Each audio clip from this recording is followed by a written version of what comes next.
Ecclesiastes 3:12-13. Ang mangangaral, alam kong walang pinakamabuti sa tao kundi magpakaligaya at gawin ang pinakamabuti habang siya'y nabubuhay.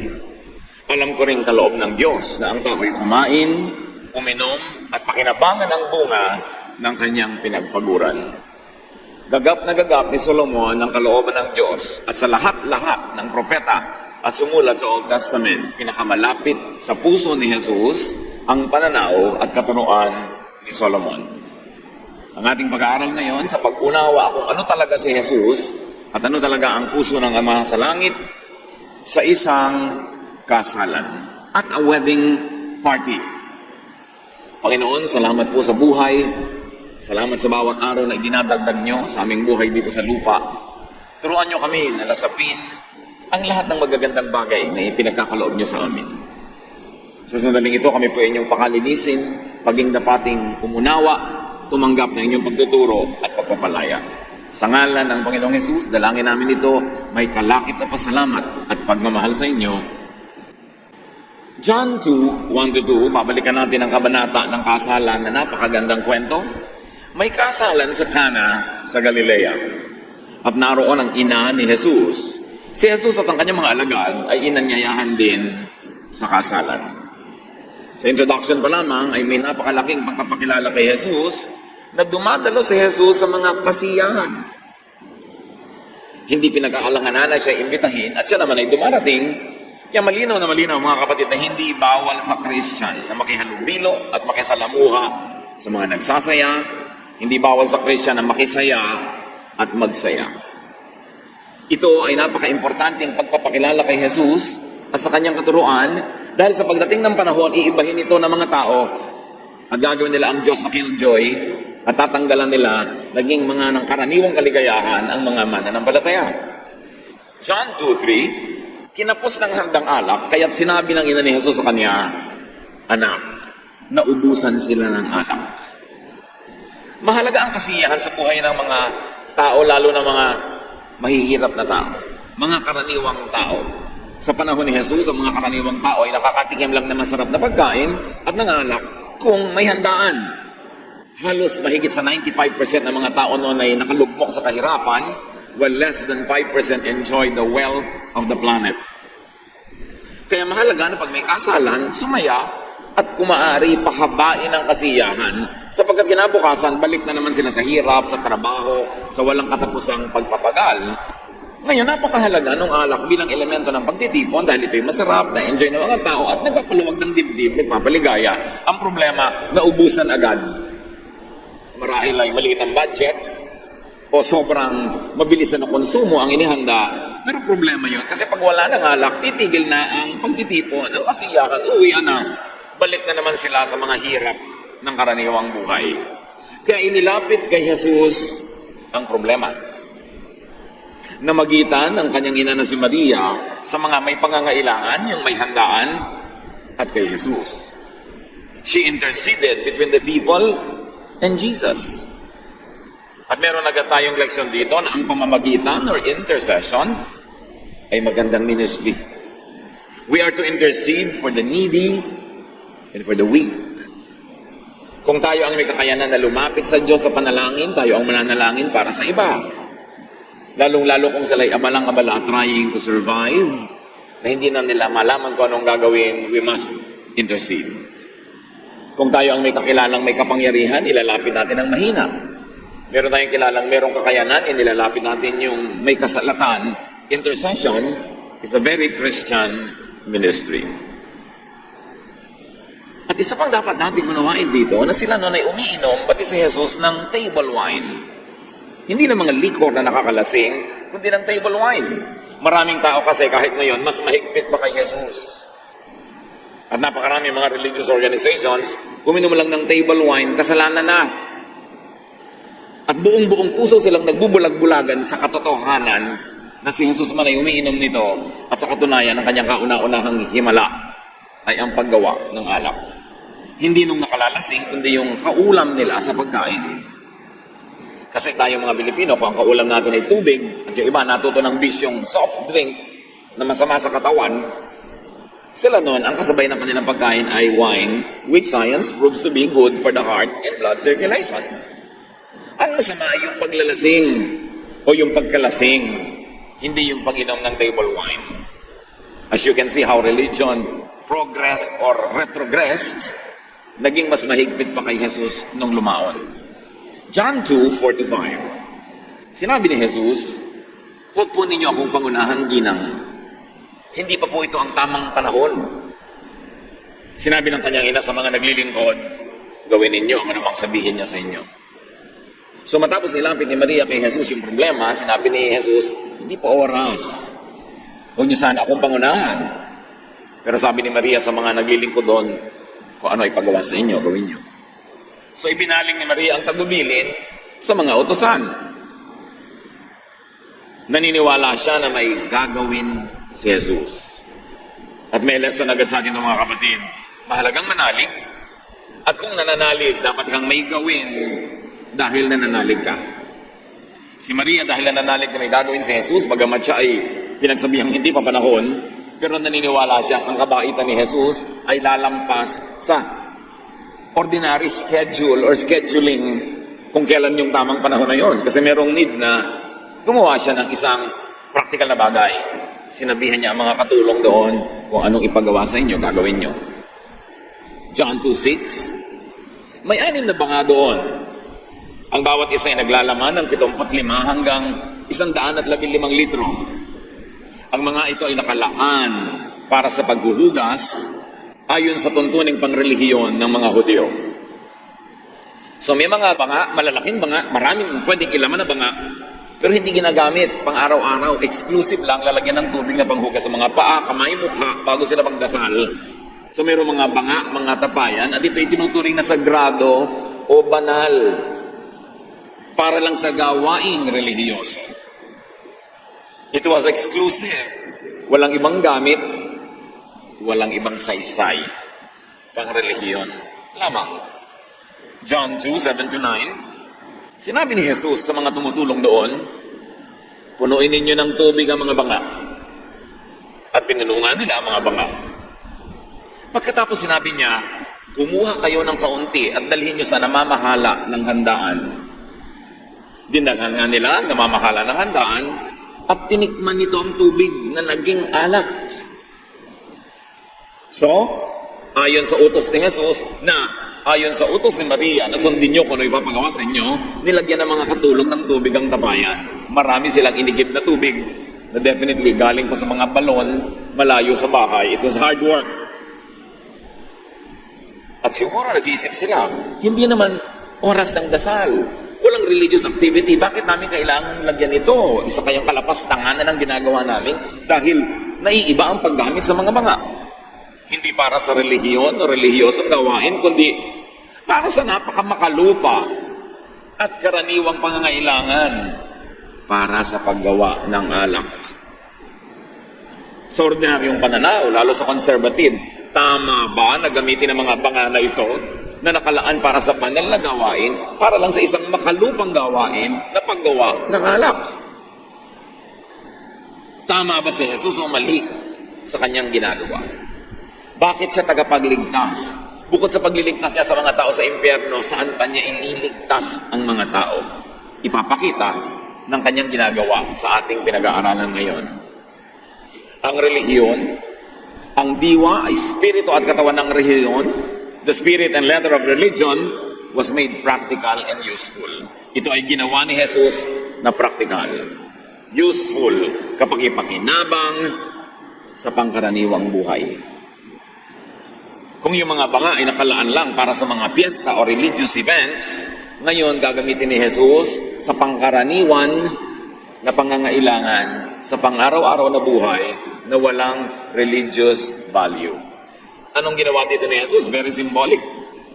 Tinawid, binura ang guhit na naghihiwalay sa religious versus the secular. Sa exclusive versus the inclusive. Sa conservative versus the liberal. Sa sacred versus the profane. Sa spiritual versus the physical and carnal.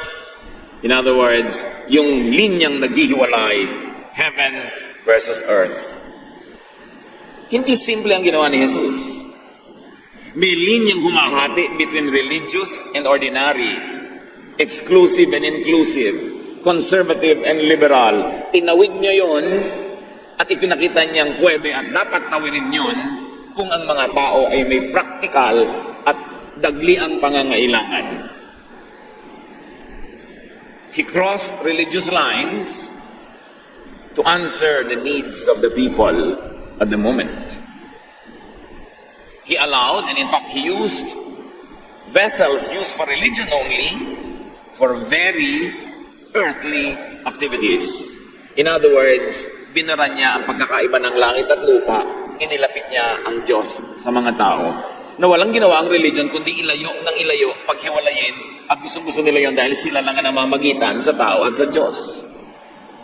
Tulad nang namatay si Jesus sa krus, nahati mula taas hanggang baba yung kortina na naghihiwalay mula sa Holy of Holies doon sa mga tao. Ibig sabihin, inilapit ang Diyos sa tao, pwede nang lumapit ang tao sa Diyos kahit walang priests. At yun ay napakahalagang symbolic activity ni Jesus. So dinala ang tubig na naging alak sa wedding organizer, doon sa manager of the event. Juan 2:9 hanggang 10, hindi niya alam ng wedding coordinator kung saan ang galing yon, subalit alam ng mga sumalok ng tubig. Kaya tinawag niya ang lalaking kinasal at sinabi, ang masarap na alak ay unang inihahain. Kapag marami nang nainom ang mga tao, saka inihahain ang mababang uri. Ngunit sa huli ninyo inilabas ang masarap na alak. Pati yung sanay sa pamamahala ng mga handaan ay humanga. Sabi niya, karaniwang ginagawa ng mga tao, unang pinapainom, masarap. Kasi yung mga tao, uhaw pa, gutom pa, sabik pa, lasang-lasa pa nila. At pag nalilibang na sila, nagsasaya na sila, marami na silang nainom, tsaka inilalabas yung mababang uri ng alak, hindi na halata. Kasi busog na yung mga tao. Pero kakaiba kayo ha. Sa bandang dulo nyo pa inilabas yung pinaka-espesyal. At anong ginasabi nito? Na ang gawa ni Jesus ay pambihira. Excellent. And apply this to the religion in Israel at this time. Mababang uri ang naunang pananampalataya. Dumating si Jesus upang ibigay sa kanila ang mataas na kalidad, ang mataas na uri ng pananalig. Dahil kung mataas na dati ang uri, ba't padarating si Jesus? Kung dati ng excellent yon, ano pang maidadagdag niya kung darating siya? So, ang dating pinagtityagaan ng mga Israelites ay yung mababang uri, pero dumating si Jesus, mas tumaas pa ang uri ng magiging pag-unawa nila sa Diyos at pag-unawa nila sa pagiging maka-Diyos. Kay Jesus, mas maganda ang lahat sa paglipas ng panahon. Kahit at lalo yun sa relihiyon ng Israel at sa sangkatauhan. At sa atin man, dapat pag dumating si Jesus sa buhay mo, mas tumaas ang uri ng alak ng buhay mo. Mas lumigaya. Dapat pag nadalaw, napagpala, nahipon ni Jesus, mas sumasarap ang buhay. Mas lumuluwag, mas lumalaya, mas gumiginhawa, bumubuti, at mas bumabait. Hindi yung kabaligtaran. Kapag sinabi nila na nakilala ko ang Panginoon at ako'y naging Kristiyano, sumisikip ang buhay, nasasakal, at ikaw man nananakal ng kapwa, humihirap kang kasama, nagiging mas istrikto ka pa kay Jesus. Napakaraming dapat ituwid sa ating pagkaunawa kay Jesus. 2,000 taon ng church history, natabunan ng kung anong doktrina na inimbento ng iba't ibang uri ng mga simbahan, natabunan si Jesus na wala siya, kaya dapat balikan. At itong unang himala ni Jesus ay hindi unang himala for nothing. John 2:11. Ang nangyari ito sa Cana sa Galilea, ang unang himalang ginawa ni Jesus. Sa pamamagitan nito, inihayag niya ang kanyang kapangyarihan at nanalig sa kanya ang mga alagad. Isipin niyo mga kapatid, ano ang pinaniwalaan ng mga alagad tungkol kay Jesus? Na pwede pala siyang maging wine factory? Yun lang kaya yun? Ganun lang kaya yung kababaw? Anong naunawaan nila tungkol sa kapangyarihan? Hindi lang sa paggawa ng alak, ang babaw naman nun. Kundi sa pagpapabuti, pagpapasaya ng buhay ng tao. Naunawaan nila kung ang misyon ni Jesus. Palayain ang mga tao sa mga gapos at pagtatali sa kanilang isip ng overly conservative, exploitative religion. To set them free from a mindset that takes away their happiness, their joy, their pleasures, and their freedoms. Ano ang naunawaan ng mga alagad niya tungkol sa Diyos Ama? Na mabait at mabuti pala ang Diyos.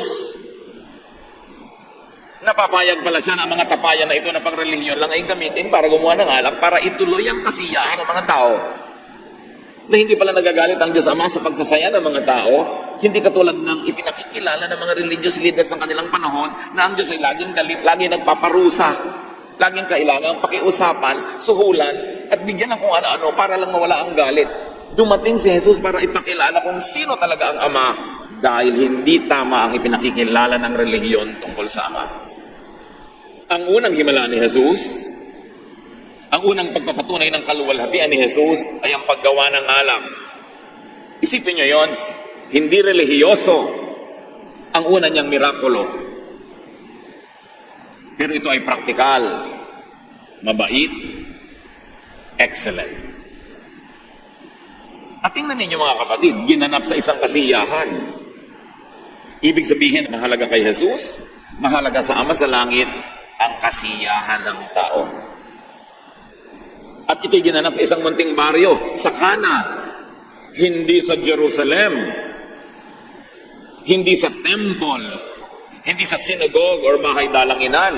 Nilampasan ni Jesus ang priesthood, nilampasan niya ang temple, ang synagogue, at ginawa niya sa isang karaniwang okasyon among mga common people sa isang napakakaraniwang lugar ang kauna-unahang himala ng anak ng Diyos.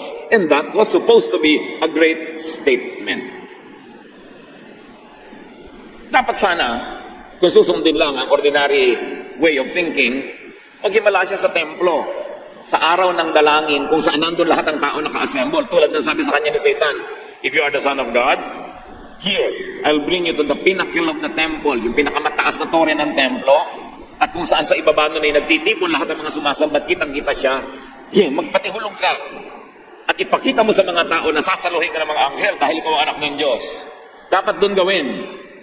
Pero hindi doon ginawa ni Jesus ang kanyang kauna-unahang himala dahil ayaw niyang isangkot ang templo, ayaw niyang templo na naman na magkaroon ng credit para sa gagawin niya. At ang kinina naman ng mga pulis ang karangalan, kaluwalhatian, at ipagpatuloy nila ang pagkontrol sa mga tao.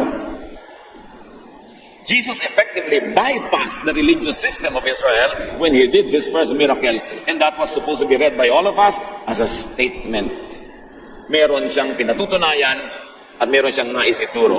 God, through Jesus, blesses the people outside of, in spite of, and without the temple, without religion incorporated. Heaven comes down to earth directly to the people. Kaya galit ang mga priests and Pharisees kay Jesus.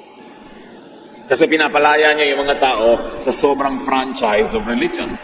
Talagang ang ibinaba ni Jesus ang langit sa lupa, ang espiritu sa katawang lupa, ang Ama sa mga tao, sa kanilang pang-araw-araw na buhay, sa kanilang pangkaraniwang kalagayan, hindi sa religious place and activity lamang. Sa katunayan, puweraan at malayo sa mga priests and Pharisees ang himala.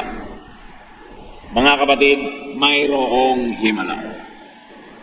At ito ang himala na pagpapalain ng tao, ang tao ay pagpapalain ng Diyos sa pamamagitan ni Jesus directly, even without the intervention of the religious authorities.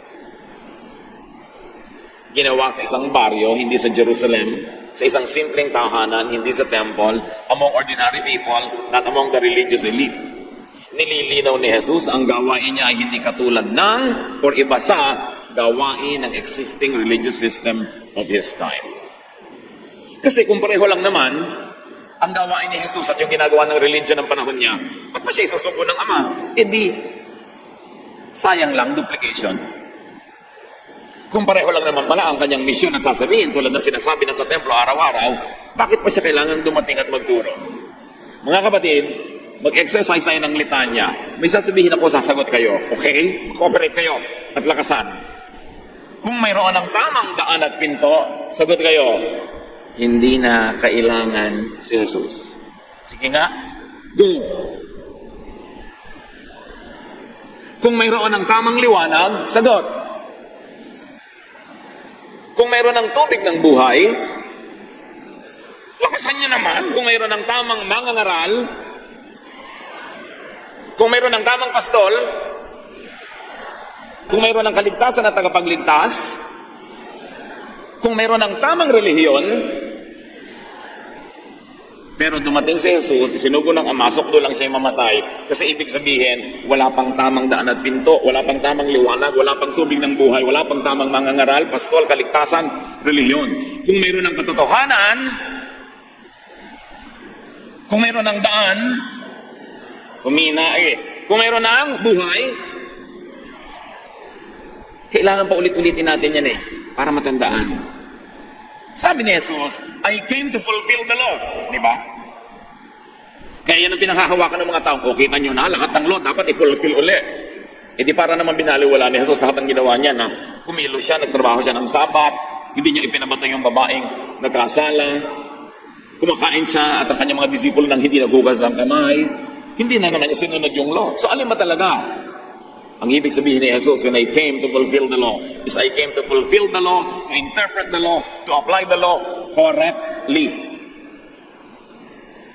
Kasi kung tama na ang interpretasyon nun, bakit pa siya darating? Tama na pala. Sasayang siya ng pagod. So when Jesus says, do not think that I have come to abolish the law, but I came to fulfill it, ang ibig sabihin niya, I will fulfill it in the correct way. And the correct way is, yes, kung may gagawin kayong mabuti kahit sabat, gawin nyo. Hindi bawal gumawa pag sabat kung ang gagawin nyo yung mabuti. Yes, loving tayo dapat. Kaya kahit sabi ni Moses, batuhin hanggang mamatay ang nagkasala. Bakit nyo babatuhin? Lahat naman tayo may kasalanan. So yun ang correct interpretation of the law. The loving interpretation. Kaya ba sumama na hipuin ang bangkay kung papabubuhayin naman niya? Hinipo niya. Kung hindi man mabuti na nakikihalubilo ka at kakain ka sa pagkainan kasama ang mga tax collectors and sinners and prostitutes, Jesus did it. He was interpreting the law. That the correct interpretation of the law is the loving and kind interpretation. Not the unloving, not the oppressive, not the unkind and cruel interpretation, which was the system during his time. Because if the system during his time was correct, why send him? So hindi yun, dahil sinabi ni Jesus that I came not to abolish the law but to fulfill it, hindi yun as is. Hindi yun business as usual. Merong malaking pagbabago sa pag-i-interpret at pag-apply ng law. That's why the temple people had Jesus killed. Because they want to continue to impose the religious interpretations of the temple. Pero kailangan si Jesus dahil ang religious teachings, beliefs, and practices ng panahon yon at ang tinatawag na tradition of the fathers, yung tinatawag na law or kautusan na basihan nito ay liko, mali. Hindi nagsasalamin ang tunay na kabutihan ng Diyos. The saddest cut of all is that religion, Inc., during the time of the Lord, has been misrepresenting God. That's why God had to send His Son to correct it. John 1:14. Ang salita ay naging tao at nanirahan sa piling namin. Nakita namin ang kaluwalhati, ang tunay na Kanya bilang kaisa-isang anak ng Diyos. Siya ay puspos ng kagandahang loob at ng katotohanan. In Him, all the truth and goodness of God was revealed. He is the only Son, the only true image, the only true reflection and representation of the Father in heaven. It means everyone ahead of Him was not the complete and true and faithful representation of God. That's why God sent His Son to correct all of those misrepresentations. Kasi namin, in the beginning was the Word, and the Word was with God, and the Word was God, and the Word became flesh and dwelt among us, and He revealed to us all the truth and all the kindness about God in heaven. Hindi na matiis ng Diyos sa langit ang misrepresentation sa Kanya ng religion. He had sent His own Son to the point that this Son will die and will be sacrificed in the hands of those who wanted to keep the religious status quo the same. Ang totoo tungkol sa Diyos ay ito. Ang Diyos ay mabuti at mabait. Pero hindi yun ang pagkakakilala ng mga tao sa Diyos. That's why Jesus is Savior.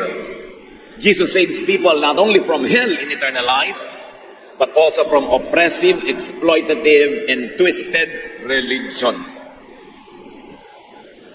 Ang pagiging tagapagligtas ni Jesus ay hindi lang para sa kabilang buhay, dito din. Gusto niyang iligtas sa mga tao na lubos na naniniwala sa Diyos, pero inaakay ng mga relihiyoso sa mahirap at maling daan. Siya ay mabuti, hindi tulad ng mga religious leaders, ng traditions of the fathers and the law. Kaya ang buong Galatians, at basahin niyo mabuti ang book of Galatians, sobrang idiniin ito. Dumating si Jesus para kayo palayain mula sa law. Wala ng Jew, wala ng Gentile, wala ng woman or man, wala ng slave or free. Lahat ay pantay-pantay kay Jesus, lahat ay makakalapit sa Diyos sa pamamagitan ni Jesus. Hindi nyo kailangan ng kung ano-anong magic, kung ano-anong mga formula. Believe in the Lord Jesus Christ and that belief will turn you into children of God. Hindi nyo kailangan sumali sa kahit anong relihiyon, hindi kayo kailangan maging Jew o anumang lahi, hindi kayo kailangan maging babae o lalaki o anuman. Kayo as you are, believe in Jesus and that belief will make you a child of God. Katulad ng ang kurtina sa templo ay hinati. Dati high priest lang ang nakakapasok. Ngayon lahat na. Nung si Jesus ay nilapitan ng kanyang mga disipulo, teach us how to pray. Sabi niya, pray this, Our Father. Ibig sabihin, ginawa ni Jesus na ama ng lahat ang Diyos. Close ang relationship. Malapit. Yun ang tunay na imahe ng Ama sa Langit na ipinakilala ni Jesus. Katulad ng litanyang pinaulit-ulit ko sa inyo, bakit pa siya kailangan dumating kung tama na pala? Nakakapagbigay buhay na pala yung pananalig nun. Bakit pa siya kailangan dumating? Bakit pa siya kailangan maging light of the world? The way, the truth, and the life. Kailangan siya dahil baluktot, mali ang sistema noon. At ang nakakalungkot, pagkawala ni Jesus sa lupa, inside the Christian church, nagkaroon na naman mga attempt of re-Judaization. Ipairal muli sa mga Kristiyanong pinalayanan ni Jesus ang mga kautusan na naman ng templo. Ang mga kautusan na naman ng mga Jewish faiths. Kaya si Paul galit na galit. Kaya basahin niyo mabuti ang Galatians. Kasi kahit buhay pa si Paul, may mga pagtatangka na yung mga Jewish Christians na gawing Jewish na naman ang Christianity. Pinalaya na nga sila doon. Gusto na naman silang ibalik nung iba. Sinimulan ni Jesus na gawin ang fulfillment of all the law, ang pagbaba ng kaharian ng Diyos, ang kingdom of God. Ginawa niya ang lahat ng ito, sinimulan sa isang kasalan na hindi pinagpapapansin ng mga tao, hindi pinagtututuro. Akala lang, ang tunay na kwento, si Jesus ay makapangyarihan, kaya niyang gumawa ng alak. Hindi kami na lang natin isang alak factory. Kung yun lang pala ang lesson ng kwento na yun. Ginawa yon upang ipaliwanag ang lahat ng ating pinag-usapan na ang Diyos ay available to all, ang Diyos ay mabait. Gusto ng Diyos ang mga tao nagkakaroon ng kasiyahan, kapahingahan sa kanilang mga kapaguran. Mabuti ang layunin ng Diyos sa mga tao at ito ang gusto ni Jesus ay ipabatid sa atin. Yan ang unang himala. Sa palagay nyo, pipiliin ng langit na maging unang himala kung tungkol lang yan sa paggawa ng alak. In other words, yung ordinaryong buhay, parang ordinaryong tubig, with Jesus, nagiging excellent wine. Dapat ganun na maging buhay ng Kristiyano. Hindi yung humirap palalo, sumikip palalo, dumilam ang isip, na-oppress ka palalo dahil naging Christian ka. We don't have the license to do wrong, but we have all the freedom to do right and to pursue happiness and even pleasures. This should not be demonized because this was all personified and exemplified in the first miracle of Jesus. Mahalaga. Nananalig ang mga alagad. Anong pinanaligan nila? Kung ano ang totoo tungkol sa Diyos Ama na ipinapakilala ni Jesus. Mga kapatid, dapat natin muling kilalanin ang Ama sa pamamagitan ni Jesus. Hindi sa pamamagitan ng pagpapakilala ng kung sino-sino at kung ano-ano mga doktrina. Know the Gospels by heart. And then add the book of Galatians and the book of Romans. And you will understand God's will for us that we be freed from needless and oppressive religion. That we can bring our case directly to God. that Mary brought the case of this need to Jesus, and though it was not yet in the original plan, according to Jesus, Jesus bent and accommodated because Jesus, representing the Father, is kind and good and people-oriented. Yan ang ating tagapagligtas. Inililigtas tayo hindi lang sa mga apoy ng impyerno sa kabilang buhay na panakot na naman ng mga relihiyon, kundi inililigtas tayo sa maling pagkakilala sa Diyos na nagbibigay sa atin ng needless fear, nagbibigay sa atin ng needless inhibitions na bumabawas sa mga kasiyahan, kaligayahan at kapayapaan ng buhay na ito na gusto ng Diyos ay ating tamasahin, kaya ipinadala niya ang kanyang anak. Pag-aralan ang Gospels. Huwag kayong makontento sa mga nadidinig lang kung kani-kanino at kung saan-saan at napupulat sa mga balutan ng tinapak. Kailangan magbasa kayo ng Gospels. At basahin niyo mabuti ang Romans and Galatians and put that together and understand how much God loves us and how much God loves us through Jesus. God bless you all. Be free in the Lord. Be happy.